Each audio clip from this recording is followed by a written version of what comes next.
Hey everyone, Matt here from Docs Running, and today we're going to do a comparison review of the ASICS Superblast 2 and the ASICS Novablast 5. Now, the previous versions of these shoes were actually somewhat similar, not completely similar, but there was enough similarities in terms of their ability to handle a little bit of pace pickups, similar kind of stack heights and weights, that not completely similar, but similar enough that people are going, hey, which one of these should I consider? The newest versions could not be more different, despite still having some slight similarities in specs. They have very different rides, very different fits, and very different purposes. And while they might complement each other for certain people, they are really big and they're going to probably fit two different people and certainly two different purposes. So the purpose of this review is to help you figure out, if you're interested in either one of these, which one might work better for you.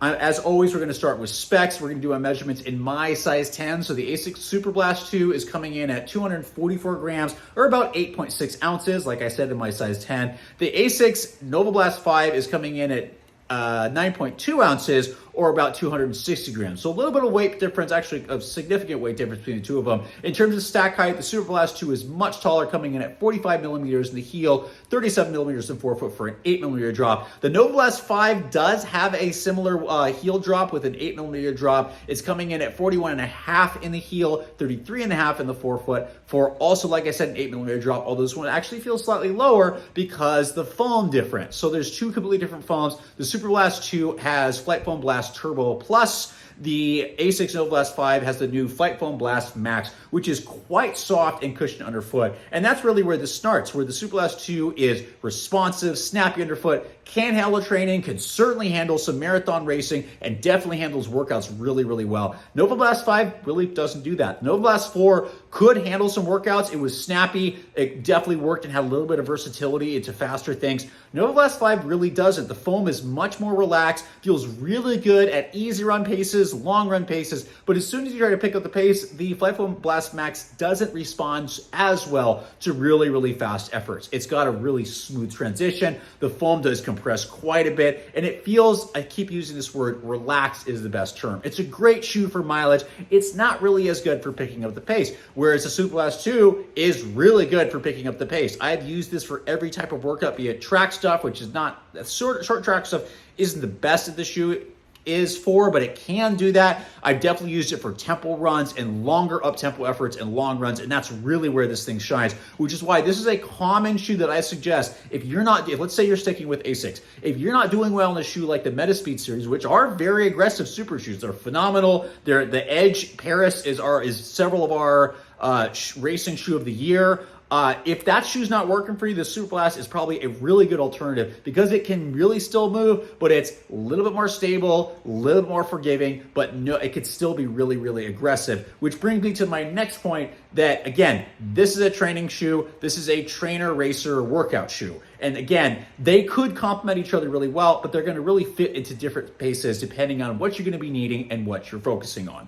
In terms of stability, that's also something that's different between these two. Superblast 2 has always been stable neutral. Really nice wide base, really good sidewalls, inherent stiffness. Again, even though there's no plate, this thing has got a ton of torsional rigidity and rigidity in general, actually more than some of the carbon fiber plated shoes out there. Novablast 5, not so much. So it's not that it's unstable, it's just that the foam is so much softer that there's just a lot more movement that happens here. So if you just want some mild sidewall action and just a teeny bit of guidance in the rear foot, but just generally want a non-guidance type shoe, Novablast 5 is going to work better, but if you want that fast shoe that has more of that stiffness, has more of that guidance, the Superblast 2 is also going to be the better option on this. Finally, in terms of upper fit, also different. Like a racer versus trainer, or a workout shoe versus a trainer, or up-tempo, whatever you want to call this, the Superblast 2 is going to fit a little bit more snug. I have struggled with this a little bit because the forefoot does taper and it takes several miles for this shoe to break in. Once it does and I'm moving, it feels great. It feels really secure,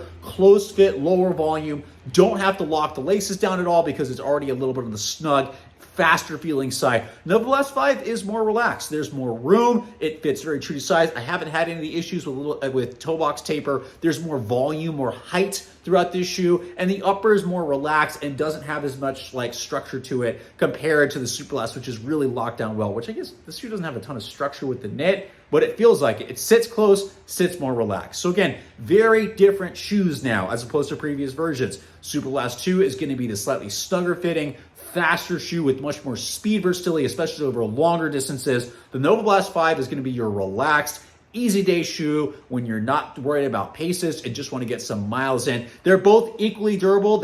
I have over 100 miles in each one of these. I actually have 150 in the Superblast 2. They are holding up really, really well. I'm having a little extra wear than expected on the Superblast outsole, but both of them are going to handle a lot of mileage and do super well on that, but they are really, really different. I really hope this helped you kind of understand that. If you have different experiences, please comment below and share experiences. The whole point of all of us sharing, including myself, is helping people figure out, hey, what shoes what can I get a better idea? Because as always, the purpose of this is to help all of you make better decisions about what you're putting on your feet.